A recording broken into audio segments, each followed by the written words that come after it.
Hai semuanya, balik lagi sama Jalan Sarjana. Ada apa-apa yang ngaco tentang Indonesia aja, orang-orang udah ngebatin kenapa mereka jadi WNI ya? Makin miris lagi pas denger ada orang main asal nyablak ngatain orang lain bodoh, dan yang diserang pun gak cuma satu, plus bukan orang sembarangan pula. Apa iya semua poinnya tuh valid? Atau malah emang salah satu strateginya aja untuk grow lebih cepat lewat jalur viral? Kalian yang belum paham, mending coba kita lihat aja ya bareng-bareng di video ini. Game GTA 6. Namanya juga game, ya GTA 6 pun ditunggu banyak orang karena ada pembaruan fitur dan segala macamnya biar terlihat makin bagus ya. Malah yang nungguin rilis game ini dikata-katain juga nih. Bahkan dia berani ngomong begini loh. Gue liat anak-anak zaman sekarang itu goblok banget. Banyak yang hype ya belakangan ini sama GTA 6. Wah, grafiknya keren banget. Gue nggak sabar untuk mainin GTA 6 karena budget dipakai untuk bikin gamenya mahal. Lu orang goblok. Bentar-bentar, nih bahasnya apa dulu ya? Kalau fokusnya pakai waktu untuk hal yang berguna seperti yang udah-udah, aku sih setuju aja. Soalnya aku sendiri sebenarnya juga udah nggak main game-game belakangan ini ya. Cuma lagi-lagi mungkin karena caranya itu yang bikin kontroversi, jelas langsung mencelak-mencelok lah orang-orang dengarnya. Padahal mau gimana pun caranya, ya pesen untuk nukerin waktu jadi duit, ketimbang buang waktu untuk hal yang gak berguna tuh bakal diterima kok. Itu kan inti dari perdebatan ini. Memang rata-rata game ngabisin waktu dan bisa dialihkan untuk hal lain yang lebih baik. Tapi kalau dari aku sih, asalkan gak berlebihan sebenarnya udah cukup lah ya. Lagian ya mainan kan dibuat untuk hiburan doang. Yang penting segalanya tuh perlu balance. Kerja terus, belajar terus juga lama-lama bakal ngebul tuh otak. Entar bukannya cepet maju malah bikin kemunduran buat kerjaan kita. Lu pecundang-pecundang itu yang main game. Waktu lu diambil untuk main game. Kenapa nggak hidup lu? Lu level up. Jangan lu level up di game. Lu level up di kehidupan nyata. Jadilah orang yang bisa lu mainin game seperti GTA 6. Menabung uang. Berikutnya, menurut Timothy ini yang dianggap salah itu adalah orang-orang yang naruh uangnya di bank, teman-teman. Bayangin, kalian taruh 100 juta nih, di bank manapun, dia cuma pegang 5 juta uang kalian. Jadi kalau kita rame-rame tarik semua uang kita nih sini, ya kalau kita mah nggak berpengaruh tuh. Kita ngomong ke semua orang tarik uang di bank, apa yang terjadi? Bangkrut, dia nggak punya uangnya. Ya, dia buat dari langit uangnya. Dia ini yang sudah tergila-gila sama kripto dan investasi dengan keuntungan tinggi, menjelaskan sistem peminjaman uang di bank itu perputaran uangnya tidak nyata. Beda ya sama Bitcoin yang terbatas dan juga tidak dikendalikan sama siapapun kecuali sama para pemiliknya yang secara nggak langsung ngomong kalau sistem ini tuh lebih baik. Setahu aku sih, belakangan tuh lagi ada wacana dari Amerika untuk bikin Bitcoin jadi cadangan mereka. Walaupun nggak langsung diterapin, tapi udah ada arah mau ke sana ya. Tapi itu udah kejauhan sih pembahasannya. Kita aja masih belum bahas aturan bank tentang LDR, aka Loan to Deposit Ratio, yang mengatur berapa banyak pinjaman ideal ke kreditornya segala. Cuma intinya kalau keluar statement begitu, ada kemungkinan buat dilempar ke forum terbuka, otomatis kita nggak bisa generalisir semua sih. Jadi pandangan umumnya ya orang nabung di bank masih bagus lah. Kan bangun kebiasaan baik dan jadi belajar tanggung jawab juga ya. Hitung-hitung ini simpanan dana darurat kalau orang itu kena PHK nantinya kan. Dan urusan investasi atau gimana cara putar duit, otomatis itu udah beda level dan nggak bisa dipukul rata lagi ya ke semua orang. Jadi kalian percaya taruh uang di bank itu aman? Aman nggak sekarang? Silicon Valley Bank kalau kalian bilang bangkrut, kalian diketawain loh. Gue bilang Credit Suisse, bank paling besar di Swiss, bangkrut. Gue bilang tahun lalu. Gue diketawain sama semua orang di Indonesia. Apa yang terjadi? Bangkrut gak? Bangkrut. Libur tanggal merah. Satu semua lagi libur. Nih gue syuting lagi libur nih, ya kan? Tanggal merah. Lu di rumah, oh tanggal merah, ye tanggal merah. Goblok lu. Gue udah kaya aja gue kerja terus. Gue gak mau gitu. Di rumah tuh gak bisa gue. Ini gue suruh masuk-masuk nih anak-anak semua nih kantor gue nih. Lu lihat kantor-kantor seberang gue. Itu kenapa kantor gue di gedung ini itu net profitnya tuh dari bawah sampai di atas tuh digabungin. Kurang dari kantor gue ini. Kenapa? Karena di saat lu lihat ini, cuman kantor gue yang lampunya nyala di tanggal merah. Itu kantor seberang gue itu libur. Bawahnya libur, atasnya libur. Simple kan kalau mau jadi orang kaya? Nggak ada gue hari libur. Gue kerja keras itu udah 11 tahun. Ya selama 11 tahun tuh satu hari pun gue nggak ada libur. Mau gue masuk rumah sakit, mau gue diinfus, gue kerja. Ini lagi nih ya yang bikin heran. Sama kayak perdebatan tidur siang atau ibaratnya istirahat di waktu yang seharusnya teman-teman. Sekarang dibilang libur di tanggal merah menurutnya cuma buat orang dodol. Dia 11 tahun nggak ada libur tetap baik-baik aja kok. Bahkan bandingin sama kantor lain yang segedung. Mau keuntungan yang ditot ditotalin pun tetap kalah ya sama dia, dan karyawannya juga disuruh masuk lagi waktu tanggal merah.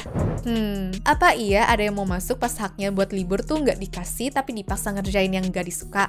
Sama aja ya nerapin rat race cycle atau yang menurut dia perbudakan modern ke anak kantornya.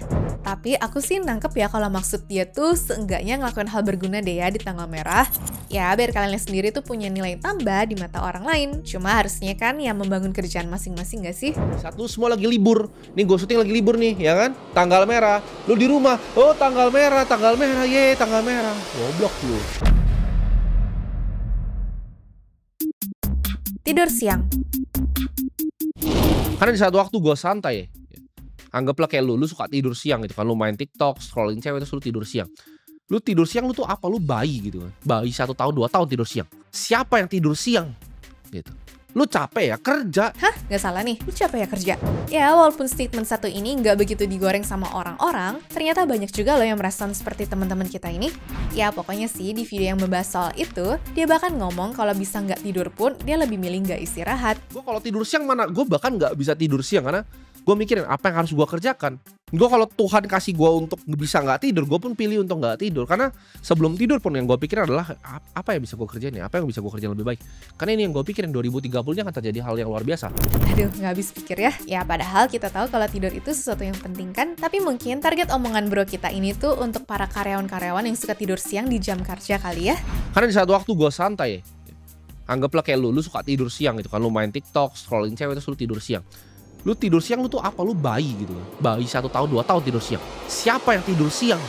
Gitu. Lu capek ya kerja. Kerja kantoran. Di sini gue pengen kalian coba untuk mikir, apakah menurut kalian banyak orang dengan gaji UMR? Atau bahkan banyak waiter, karyawan itu yang gajinya di bawah UMR? Apakah kalian yakin karyawan-karyawan itu semuanya disejahterakan dan gak ada yang dieksploitasi? Gue yakin banyak dari karyawan-karyawan itu yang justru dieksploitasi. Mereka terpaksa untuk kerja. Sebenarnya topik satu ini masih nyambung sama nomor sebelumnya ya, yaitu sistem sekolah yang bikin kita jadi kaum pekerja. Buat yang udah ngerasain hidup 9 to 5 karena pilihan dan juga kepepet, menurut aku mah gak apa-apa banget sih. Ya emang banyak yang bayar upah dengan gak layak bahkan di bawah UMR, tapi masa ya harus keluar dari tempat kerjaan terus langsung gambling untuk jualan seblak? Semua itu kan butuh strategi termasuk manajemen resiko. Ya kalau jualannya ternyata sepi ataupun gak lancar kan? Nah bagi dia ini cuma bentuk modal dari rat race cycle yang suka dibahas sama Robert Kiyosaki. Kondisi dimana orang tuh dapat uang ya untuk dikeluarin lagi karena memang harus bayar pengeluaran bulanan dan juga kebutuhan lainnya. Tapi kalau dibilang gak akan pernah bikin kaya, aku sih juga gak setuju ya. Bahkan dari penjelasan dia yang ini bisa aja kok dibahas lebih detail lagi. Mau lepas dari perbudakan modern pun, ya habis jam kerja tinggal belajar skill baru biar bisa pindah kelas. Ya, kalau ngikutin pembagiannya Robert Kiyosaki itu bagusnya di kuadran kanan sih guys. Tapi buat sampai ke situ kan mereka harus melewati selangkah demi selangkah ya. Dan setelah duitnya itu kekumpul, baru dia bisa naik ke tangga pertama. Lagi pula di ekonomi yang kayak sekarang, perusahaan besar pun lagi pada struggle loh. Jadi enaknya punya kerjaan tetap tuh pendapatan yang stabil. Tapi usahain juga ya untuk disisihin uangnya dan juga diputar lagi teman-teman. Ini tuh menurut kita loh ya. Kalau dibilangnya main aman karena orang-orang nggak berani ambil resiko, ya dia aja pasti pernah baca tentang gaya masing-masing investor sih harusnya ya. Semua berbeda tergantung dari risk profile tiap individunya kan. Yang paling penting tuh punya niat untuk maju dan jadi lebih sukses daripada kalian sekarang ini aja. Lagi pula kalau udah nggak ada kerjaan dan tinggal terima duit, ntar juga bingung mau ngapain lagi ya di hari. Makanya kalimat yang bilang cari kerja sesuai kesukaan kita tuh benar adanya sih. Walaupun susah juga prakteknya kalau dunia itu masih gini-gini aja. Sekarang apa bedanya? Kalau muda kan tadi dikasih makanan sama dikasih tempat tinggal. Sekarang dikasihnya uang. Tapi bedanya apa? Makannya lo beli sendiri, tempat tinggalnya lo cicil sendiri. Tapi konsepnya sama kan? Ditukarnya cuma sama uang, kalau itu langsung dikasih tuh makanan dan tempat tinggal. Kuliah selama 4 tahun. Kalau kamu kuliah, kamu pasti bisa jadi orang sukses. Contohnya seperti itu. Emang Kalau salah? pikir salah. Salah. Salah menurut gue. Kuliah scam. Menurut gue scam. Wah. Menurut gue scam. Di era sekarang ya. Kuliah penting, kecuali lu kaya raya. Kalau lu nggak kaya raya, lu mending kuliah. Sampai Coach Justin aja komen coba tuh kalau kuliah itu penting. Mungkin aku dapet sih intinya. Ya, takut pada ngikutin terus malah nggak belajar sama sekali dan nggak jadi apa-apa. Gitu kan Coach? Tapi coba deh kita lihat dua sisi dulu ya, biar kesannya tidak memojokkan terus. Buat Timothy kan, sistem sekolah itu dirancang biar pada jadi pekerja lah intinya. Semuanya dibikin seragam tuh ya, biar tidak ada lagi keahlian yang menonjol tiap orangnya. Terus kebanyakan teori, teori, dan teori. Padahal belajar kalau nggak dipraktekin, ya ngertinya malah jauh lebih susah kan? Otomatis nggak ada lagi nih ya pemikiran kritis dan juga kreativitas. Akhirnya pelajaran yang nggak dinamis dan monoton inilah yang bikin anak-anak tuh tidak mencari info tambahan di luar, sehingga terprogram sama yang diajarin doang aja. Padahal bahayanya tuh ilmu atau pengetahuan kan terus update ya. Dan dia contohin lagi nih ya pakai kasus UU ITE yang kebanyakan nggak semua orang paham dengan betul. Karena kalian nggak diajarin practical life skills tentang hukum. Kalian nggak paham yang kalian lakukan tuh bisa kena UU ITE yang bisa bikin kalian di penjara. Life skillnya boblok, makanya goblok sekali. Ya, akhirnya masyarakat di negara ini akhirnya jadi goblok sekali. Ya, emang hasil akhirnya setuju banget sih kalau semuanya tuh dibentuk dan juga diarahkan ke satu tujuan aja. Udah deh, sekarang kita anggap dulu sejarah dan semua yang diomongin itu bener ya. Cuma buat aku, kenapa sih cuma fokus di keburukannya itu doang gitu loh? Simple deh, kalau nggak ada sistem sekolah, kita malah jadi nggak bisa ketemu orang dan juga membangun koneksi kan? Penyerapan ilmu pun yang dibagi-bagi ke dalam level sampai akhirnya lulus jadi sarjana nih ya, ada plus minus juga, tapi setidaknya tertata rapi mau belajar dari mana dulu. Soal S2 atau S3 itu pilihan lah ya, tapi intinya nggak ada semua itu, ya calon sarjana juga nggak ada. Kita emang diprogram nih ya jatuhnya, tapi namanya manusia kan punya akal dan juga kehendak masing-masing. Sekolah buat aku tuh sebenarnya yang penting soal relasi dan tempat buat nyari peluang kok. Ntar ketemu si A, si B, si C, tiba-tiba bisa dapet tawaran dan deal ini itu, kan berkah juga ya untuk kita. Sisanya ya emang perlu belajar sendiri dari tempat yang lain. Misalkan nih investasi kayak yang dia sering ngomongin, atau nambah ilmu baru seperti editing mungkin. Yang penting sesuai sama kesukaan kita ya. Jadi kalau dibilang scam sih secara garis besar nggak juga ya menurut aku. Namun gimana menurut kalian? Sependapat juga nggak nih? Kalau kamu kuliah, kamu pasti bisa jadi orang sukses contohnya. Gitu. Emang kalau salah? pikir salah? Salah. Salah. Kuliah scam. Menurut gue scam. Wah. Menurut gue scam. Di era sekarang ya. Menyukai sepak bola. Kalau lu nongkrong terus teman lu ngomong, oh pernah nonton nggak match bola kemarin apa? Stop temenan sama dia. Kalian bilang, tapi kan saya hobi bola bang, saya hobi bola. Bola itu apa sih sebenarnya? Coba lu pikir deh. Bola itu adalah format lain dari Colosseum zaman Roma. Ketika orang miskin disuruh datang untuk nontonin. Begituan. Lewat TV kecilnya. Oh ya seneng ya. Biar mereka nggak pernah pikir, oh Fiat itu scam. Mereka nggak pernah pikir, oh bola ya seru ya, si ini menangnya 3-4 ya, oh yang ini 1-0 ya, 2-1 ya. That's how they brainwash you. Hobi kan harusnya nggak perlu diatur sama sekali ya, dan balik lagi ke orang itu maunya gimana. Perkara nonton bola doang aja ikut dipermasalahin. Dia anggap nonton bola ini cuma format lain dari Colosseum di zaman Roma yang ditonton sama siapa? Ya bener, hiburan buat orang miskin dan budak doang disuruh datang buat nontonin. Sebenarnya kayak gini sih nggak perlu diperbatin ya. Kita langsung cari Google aja udah banyak kok tuh info yang tersedia. Bahkan dari zaman dulu yang nonton sebenarnya nggak cuma orang miskin dan juga budak doang kok. Ada juga orang berkuasa atau petinggi-petinggi yang ikutan duduk bareng teman-teman. Mau dibilang itu cara mereka untuk brainwash atau apa kek? Ya kalau emang orangnya itu nggak punya niatan belajar investasi atau cari cara untuk dapat uang lebih kan sama aja percuma ya. Jadi bukan salah acaranya, tapi pilihannya mereka mau apa nggak aja kan? Sama kayak orang-orang berduit itu ya tetap aja masih cari uang pas habis nonton bola ataupun Colosseum. Bahkan ada loh teman-teman aku yang nggak nonton bola, tapi dari awal dengar orang mau nawarin asuransi atau bahkan bahas investasi sekalipun udah nolak untuk ketemu. Itu baru contoh sederhana di kalangan kelas menengah. Kalau yang atas nih biar Om Ded aja deh yang kasih paham. Gila nih orang gitu kan. Dan berikutnya terus Pak Prabowo nonton bola. oh iya lo ya. Oh iya lo. Wih ini. Itu ngeri lo ya. EP nonton bola loh. Miskin itu bodoh. Bisa munafik jadi manusia ya. Lu miskin karena lu goblok. Itu quotes gua tuh. Kalian bisa bawa itu ke kuburan nanti kalau gua udah mati. Lu miskin sama dengan lu goblok. Salah satu kata yang menyakitkan kenapa kita-kita ini miskin karena kita itu bodoh. Padahal kita tahu nggak semua orang miskin kayaknya begitu deh. Banyak kok orang-orang miskin yang berhasil mendapat beasiswa. Mungkin masih banyak lagi di luar sana, cuma nggak pernah kesorot aja ya sama kamera. Alhasil belakangan ada video juga nih ya yang merevisi omongannya sendiri. Karena kan sering banget kan dengar gua bilang, oke, orang yang miskin itu pasti selalu bodoh. Gue salah di situ. Bodoh ini menurut gue kecil, 1%. Ya. dari manusia yang miskin itu cuma 1% yang bodoh. Karena rata-rata dari kalian yang nonton itu nggak bodoh. Di situ dia bilang kalau dari orang miskin cuma 1% dari mereka aja yang bodoh. Justru ada faktor lainnya, bisa jadi karena mereka tuh malas, takutan untuk melangkah, dan yang terakhir adalah arogan.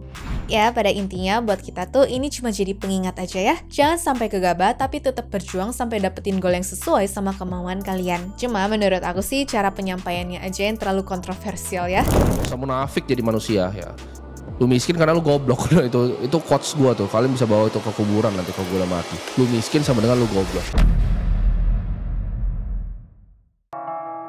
Nasihat keuangan. Bokap gue itu yang pertama ngomong, ini ngapain sih lu judi? Gue malam-malam lagi di depan laptop, dia bilang ini ngapain sih lu judi? Jawaban dari gue adalah, lu tidak perlu untuk minta izin, lu tidak perlu untuk support dari orang tua. Yang lu butuhkan cuma kegigihan lu sendiri, ya, diri lu sendiri. Orang itu kan belajar dari pengalaman jatuh bangun di hidupnya ya. Jadi kalau ada orang tua ngasih saran ke anak-anaknya, ya nggak ada salahnya juga karena ini semua udah dia alamin dan biar kedepannya tidak melakukan kesalahan yang sama. Tapi Timothy sih sempat nyinggung waktu membahas penyakitnya orang miskin sambil ngasih contoh kalau dia tuh dapat saran juga dari orang tuanya. Jadi bapaknya tuh bilang begini, jangan main saham atau apapun deh ya karena dianggap judi, tapi dia nggak dengerin dan malah jadi buktiin kalau mereka tuh nggak ngerti apa-apa. Nggak perlu dijelasin dan juga yang terpenting menurutnya mah langkahin aja dulu sampai jadi lebih kaya dari mereka karena emang di masa dia hidup mungkin nggak diperkenalkan tuh ya ke pasar uang seperti apa. Ya intinya juga sesuaikan sama topik utamanya yang ngasih tahu nggak perlu dengerin nasihat keuangan kalau mereka nggak kaya dari sana. Padahal kalau mau bijak ya nasihat orang tuh kepengen baik-baiknya aja kok. Biar apa? Ya biar kitanya juga nggak sembrono gitu untuk melangkah. Bener nggak? Bokap gue itu yang pertama ngomong, ini ngapain sih lu judi? Gue malam-malam lagi di depan laptop, dia bilang ini ngapain sih lu judi? Jawaban dari gue adalah, lu tidak perlu untuk minta izin, lu tidak perlu untuk support dari orang tua. Yang lu butuhkan cuma kegigihan lu sendiri, ya, diri lu sendiri. Gym. Menurut gue, orang yang suka nge-gym yang sampai jadi banget badannya, itu nggak mungkin sepinter itu. Karena itu aktivitas paling goblok yang pernah gue ketemu. Paling goblok. Paling goblok. Nge-gym paling goblok. Paling goblok. Kenapa? Bukan secara kesehatan ya, tapi Iya. secara mental. Orang pintar tuh nggak suka pasti. Oke. Lu kayak ngebentot doang kan, lu cuma maksa kan. Maksa iya. Itu tuh otaknya kosong. Lari itu masih ada Otak faedahnya. kosong. Kosong otak lu. Rasa-rasanya hampir sebagian besar orang pada marah ya gara-gara statement ini. Termasuk Steven Siang ya kalau dilihat-lihat jadi ikutan kesal waktu menjelaskan kalau cara kerja otot biar tumbuh lebih besar lagi, ya emang begitu. Ya memang harus kayak gitu nge-gym. Itu namanya kita membuat otot kita trauma. Otot terbentuk itu saat otot kita rusak karena dipaksa latihan ya. Kalau beratnya nggak naik, kalau bebannya nggak naik, otot kita nggak mengalami stres. Dan saat dia tidak stres, dia tidak akan memperbaiki dirinya sendiri dan membuat massa ototnya lebih gede. Memang teorinya kayak gitu, tim otot. Memang teorinya kayak gitu. Lu kalau nggak ngerti teori atau nggak ngerti tentang dunia lain yang lu sebenarnya nggak di situ, udah lu bahas kripto aja. Kalau lu bahas kripto, lu paling pinter. Bahkan gara-gara ini, Om Ded pun sampai manggil orang gym yang sekaligus juga berprofesi sebagai seorang dokter. Kalau kita mereflect dari statement Timothy yang bilang gym hanya ngotot aja, kemudian otaknya kosong, itu jelas belum pernah merasakan squat max out katakanlah 200 kilo ke atas. Di situ malah dijelasin kalau pas nge-gym, otak tuh sebenarnya bekerja untuk fokus mikirin otot mana yang dilatih dan pada akhirnya ya ini ngefek ke serabut motorik dan kognitifnya orang nge-gym jadi jauh lebih bagus. Tapi terlepas dari itu semua, ya kalau kata aku sih, gym itu lebih banyak positifnya dan bisa bikin kita disiplin juga karena harus melawan rasa malas ya teman-teman. Ya daripada waktunya dipakai untuk scroll handphone gak jelas dan gak dapet apa-apa kan. Tapi karena dia ngatain secara general begini, ya satu komunitas nge-gym pada mencak-mencak semua lah. Anyways, cukup sampai di sini ya guys video hari ini. Sampai jumpa di video selanjutnya. Dah.